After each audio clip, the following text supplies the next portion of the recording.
So, it's been a while, huh? How are you doing? Where have you been? Why? Okay, it's me. I've been away. I'm sorry. Okay, it's been 2 months, 3 months. I don't know. Funny enough, after that last video I did on anxiety, which if you haven't watched it yet, I'm gonna put it up here. I myself fell into a deep pit of anxiety. I guess the universe just really wanted me to make sure that I take my own advice, and that I'm not just out here just preaching BS, right? But I am back, and I'm really excited to be back. And I thought just to ease myself back into YouTube and doing videos again, I would start off easy. Just a week ago, well, on the 28th of June, I turned 24. So, I've been wanting to do this for a while, actually. The whole 24 things I've learned in 20... Alright. Yeah, so I thought I'd do 24 things I've learned over 24 years. Oh my god, I'm just gonna ignore that. I wanted to make this video and have it be lessons that can apply to other people and not just like, oh, I learned that I actually really like fish. You know what I mean? Like, no one cares. I mean, maybe, I don't think you care. So that's what we're doing today. Got a little list and we're just gonna go through it. Numero uno. If someone tells you that you're not good enough for them, believe them and probably leave that relationship.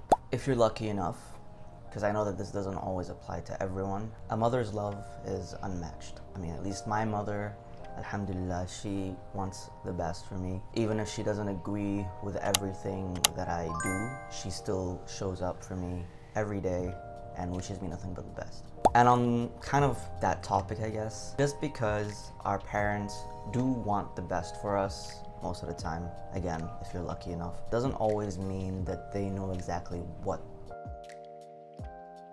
If you constantly feel like you have to raise your voice to be heard, then that's probably not the right relationship for you. And on that note, don't be a fool for sunken costs. The sunken cost kind of refers to that idea of when you've spent a lot of time investing your efforts, energy, and time into a specific project, relationship, goal, whatever you want to call it, and then you find that it's likely not going to work out, it's not really working out. Don't feel like, oh, I've already put so much effort into this, I might as well just keep going. Be able to notice when it's kind of a lost cause. This one's gonna be a bit weird. You don't need a map to get to where you need to be. Now, I mean this both literally and metaphorically or figuratively, whichever. So to explain that, basically I have a story from my New Year's Eve before, like, going into 2020. Basically, it was 5 a.m. in the morning. My phone was dead and I couldn't find any chargers and I had to get back home to a place that I had just moved into. So I literally didn't know, like, I barely knew that area. I've never traveled there alone. And somehow I found my way through aimlessly walking and trusting my gut. Probably wasn't the safest thing to do, but hey, I'm here. But then figuratively, I guess it's kind of just trying to say that it's good to plan, obviously, but you don't need to have this like really detailed, set in stone, like this is how everything's gonna go and this is how it has to go for me to get to where I need to be. You will figure it out along the way as long as every move or step you take is done at least with the intention or the gut feeling of like, this is the right thing to do in this moment. Obviously, don't, like, let's say if we're talking about real goals, don't be like, okay, you want the usual fitness reference, like you can't just be like, oh, I want to get fit, but all your actions that you take are not towards that. You know, you're just eating junk food or you're just lying in bed all week and not doing any sort of exercise. You know what I mean? Like, but at the same time, you don't have to have the perfect plan. That's kind of it, I guess. That's what I'm trying to say. You don't have to have the perfect plan. Just do things that are likely to get you to where you need to be. It's kind of like that thing where every action, every choice you make in your day is a vote for the kind of person you want to become. Does that make sense? Okay. I learned how to do my taxes. I'm kidding. No. But I learned how to find someone who can do my taxes for me and for free.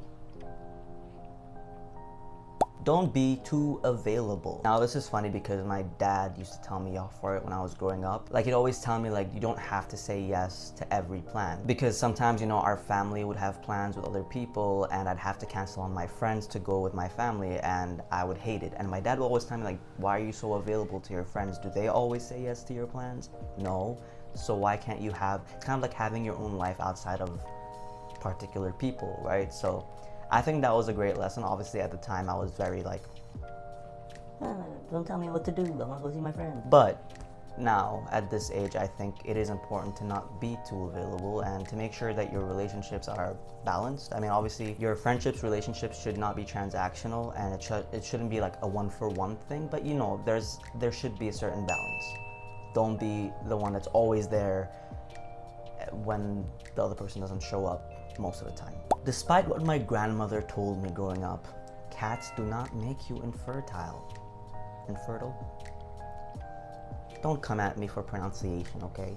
Also, cats are the best animal ever. Next lesson. Nothing is worth punching a wall for. Now you might say that's such a stupid thing, of course. But trust me, there's people like me who take their anger out on the poor walls. Or you might get into a fight, I don't know. And nothing's worth it.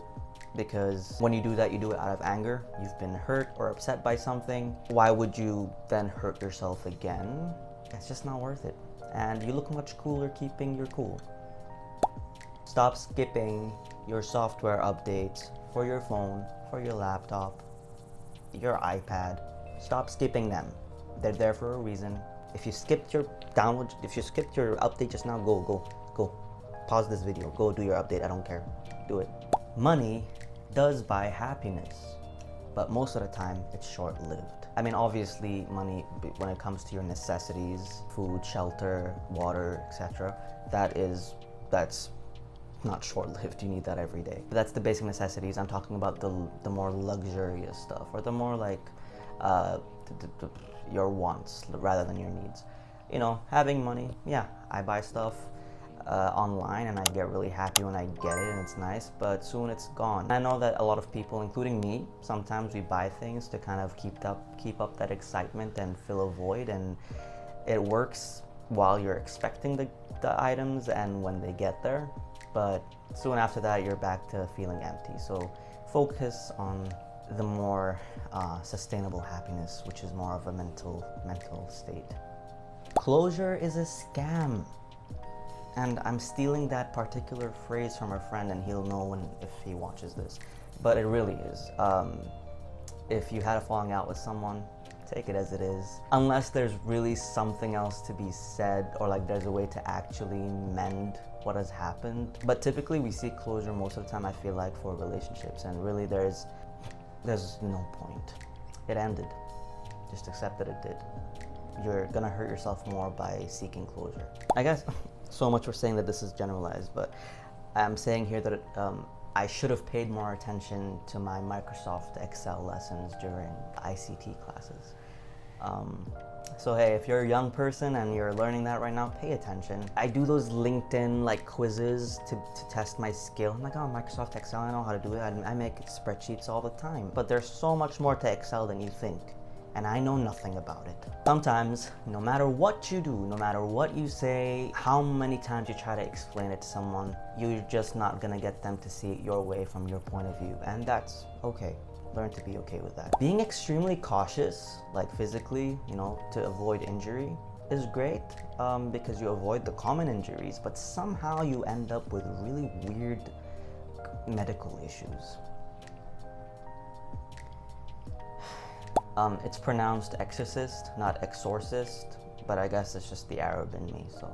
You're never too old to believe that when you're showering and you've been closing your eyes and shampooing your hair, that once you open it, something from a horror movie is gonna be standing right in front of you. Even though I know that that's stupid, no way, I'm still terrified to open my eyes if I start to get into that train of thought. I should have done my physiotherapy exercises. If you are in physiotherapy right now, if you have gotten an injury, and after working with your physiotherapist, they give you a bunch of exercises to do at home, do them, please. It's those who have the least that tend to give the most. That's what I've noticed in the last few years. Yeah, they're much more generous. If you find yourself always fixing other people, or you can't fix anyone, but trying to fix other people, and that's what you spend most of your energy on, you should probably start looking inwards and fixing yourself first. In my personal experience, which I'm actually going to do a video about, the whole white knight syndrome kind of thing, you know, always trying to be the savior, I think it reflects more on you and some issues that you might have that you should address first before you're trying to help other people.